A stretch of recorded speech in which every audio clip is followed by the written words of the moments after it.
stop scrolling. Imagine an NBA game with number 3-pointers. Sounds boring, right?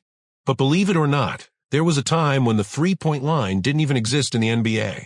Today, it's not just a shot, it's changed the DNA of the game. Careers have been built, records broken, and the very definition of basketball has been rewritten.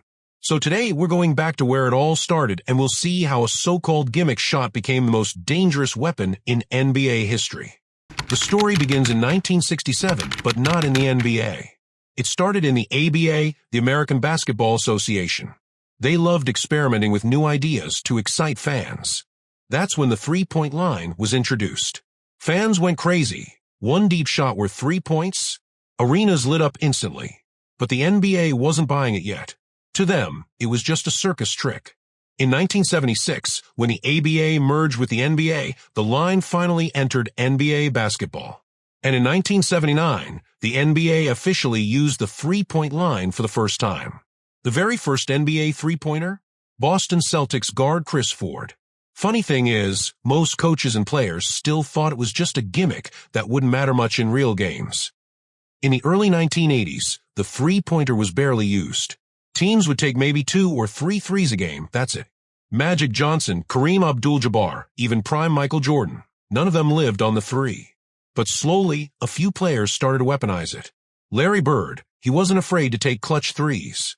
Dale Ellis was one of the first true sharpshooters. And Craig Hodges made his name in the three-point contest. But to most coaches, inside scoring and mid-range jumpers were still real basketball. The NBA itself wanted to increase three-point usage. From 1994 to 1997, they even shortened the line. Suddenly Michael Jordan, Reggie Miller, and others were hitting a lot more threes during that stretch. And speaking of Reggie Miller, if you talk about the first true assassin of the three-pointer, his name is at the top. Especially against the New York Knicks, his clutch threes are legendary. Just go on YouTube. You'll still see millions of views on those highlights. He showed how one shot could silence an entire crowd and flip the game upside down. Reggie Miller proved that the three-pointer wasn't a gimmick, it was a weapon. Now, fast forward to the 2000s. Welcome to the specialists era. Almost every team wanted a deadly shooter in the lineup. Ray Allen, smoothest release ever. Peja Stojakovic, a nightmare for defenders with the Kings. Rashard Lewis, Mike Miller, these guys built careers around the three-point line. Ray Allen, though, stood above all. Remember the 2013 finals? Miami Heat versus Spurs. That corner three with seconds left? That shot saved the series and changed NBA destiny. At that moment, the world saw how one single three-pointer could change a championship. But still, teams used it as a bonus weapon, not as the foundation. And then came Steph Curry. Drafted in 2009, early years slowed by injuries. But once he got healthy, oh my God, Curry took the game to another planet. Pull-ups in transition. Casual shots from 30 feet. Defenders couldn't believe it. And with Klay Thompson alongside him, the Splash Brothers were born. Together, they turned Golden State into the factory of the three-point revolution. In 2015-16, Curry alone hit 402 threes in a single season. Before him, nobody even dreamed that was possible. Defenses broke down completely. And kids across America stopped practicing layups. Instead, they were trying Curry's step-backs from 30 feet out. Today, the game has changed completely. The NBA is analytics-driven. Stats show a three-pointer is worth far more than a mid-range jumper. So teams now take 35 to 40 threes a game.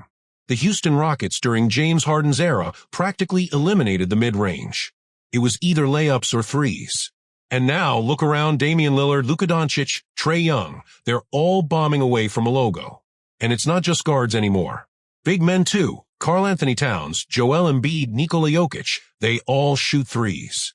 Once upon a time, a center meant post-up plays. Now a center can casually step out and drain a three-pointer. But here's the big question. What's next? Will the NBA move the line even further back? Some believe the three is overused and a big change might be coming. Others say efficiency will balance itself out eventually. But one thing is for sure, the three-point shot has changed basketball forever. From Chris Ford's first make in 1979 to Steph Curry's logo bombs today, the three-pointer isn't just a shot, it's the heartbeat of the NBA. So tell me, Who do you think is the greatest three-point shooter of all time? Reggie Miller, Ray Allen, Steph Curry, or someone else? Drop your answer in the comments. And if you enjoyed this breakdown, smash that like button, share this video with a fellow NBA fan, and don't forget to subscribe so you never miss another deep dive into basketball history. I'll be back with more NBA stories soon. Until then, keep shooting your shot